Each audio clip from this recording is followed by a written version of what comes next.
నువ్వు ఇన్స్టాగ్రామ్ లో ఉన్నావా? లేదు, నేను బయట ఉన్నాను. అది కాదు, నువ్వు ఇన్స్టాగ్రామ్ వాడతావా? షీ, నేను ఫేర్ అండ్ లవ్లీ తప్ప ఏది వాడా. అది కాదు, నువ్వు ఇన్స్టాగ్రామ్ నడుపుతావా? అమ్మో, నువ్వు నడుపు, నేను వెనకాల కూర్చుంటా. ఓకేనా? నువ్వు ఇంట్లో ఏం చేస్తూ ఉంటావమ్మా? నేను ఇంట్లో మా అమ్మ అత్తయ్య ఏం చెప్తే అది చేస్తా. ఏం చెప్తూ ఉంటారు? వంటింట్లోకి రావద్దు అని చెప్తారు. ఎలాగా మళ్ళీ చెప్పు. వంటింట్లోకి రావద్దు అని చెప్తారు. అంత ప్రేమ అన్నమాట. Correct ma'am. మరి మీ వారు? నేను చేసి పెడతా, నువ్వు తిని పెట్టు అని చెప్తారు. అపర మన్మధుల్లా ఉండాలి 60 ఏళ్ల భర్త అయినా సరే.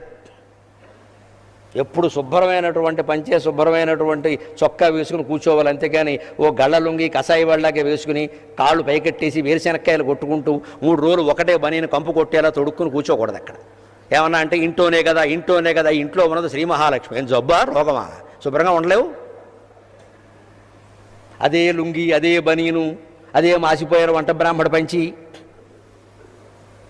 ఇంట్లోనే కదా, బయటికి వెళ్ళేసరికి మాత్రం షూటు బూటు వచ్చేస్తాయి.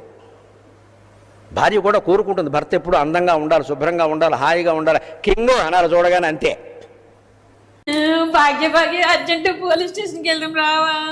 ఏమైంది పాపా? ఆయన 10 రోజుల నుంచి కనబడట్లేదు, వెళ్ళి కంప్లైంట్ ఇవ్వాలి. 10 రోజులు అవుతుందా? మరి ఇన్ని రోజులు కంప్లైంట్ ఇవ్వకుండా ఇప్పుడు ఎందుకు కంప్లైంట్ ఇస్తున్నావు? అంతే, రేపు మా ఆయనకి జీతం పడుతుంది.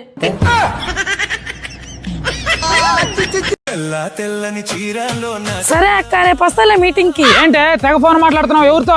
మా పెళ్ళైన ఆడవాళ్ళంతా ఒక సంఘం ఏర్పాటు చేసుకున్నాం. అబ్బో, సంఘం పేరేంటో? గాయపడ్డ ఆడవాళ్ళ సంఘం. మరి మీ సంఘం కోరికలేంటో? మేము ఇంటి పని కష్టపడి చేస్తున్నాంగా, మాకు కూడా జీతం కావాలి. ఎంత? నెలకి 10,000. ఇంకా మీరు సంపాదించే డబ్బు మొత్తం మా చేతిలోనే పెట్టాలి. మీకేమైనా అవసరం అయితే కారణం చెప్పి 5వ 10వ తీసుకెళ్ళాలి. ఇంకో విషయం ఏంటంటే, ఇంటి పని ఒక రోజు మేము చేస్తే ఇంకో రోజు మీరు చేయాలి. ఇంకో ముఖ్యమైన విషయం ఏంటంటే, మీ అమ్మో నాయనో అక్కో చెల్లు అంటే ఎవరికైనా రూపాయి ఇచ్చామంటే మా సంఘం వాళ్ళని పిలిచి బొక్కలు వేయించి కుమ్మిచ్చేస్తా. భలే ఉందా మీ సంఘము? అడిగినట్టే జీతం ఇస్తాలే గానీ, ఇప్పుడు నువ్వు ఎక్కడ ఉంటున్నావు? మన ఇంట్లో. మనది కాదు, నాది. నా ఇంట్లో నువ్వు ఉంటున్నందుకో నెలకు 3,000 రెంట్ కట్టాలి.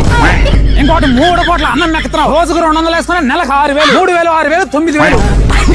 తర్వాత నీ ఫోన్ కి, టీవీకి రీఛార్జ్లు, కరెంటు బిల్లు అన్ని కలిపి నెలకు 3,000, 9,000, 3,000, 12,000. ఇంకా సినిమాలు, షికార్లు, నీ మేకప్లకి అన్ని కలిపి 3,000. ఈ విధంగా నీకు నెల ఖర్చు 15,000. ఇంతకీ ఎంత జీతం కావాలన్నా? 10,000. ఆ 10,000 కట్ చేసుకొని నెలకి నువ్వే నాకు 5,000 ఇవ్వాలి. 5,000 ఇవ్వలేదనుకో నిన్ను, నీ సంఘాన్ని కుమ్మేస్తా. పొద్దులే ఆ టెప్పుల్లో అన్నం పెట్టినా తినండి. లేకపోతే జీతం కావాలంటే జీతం.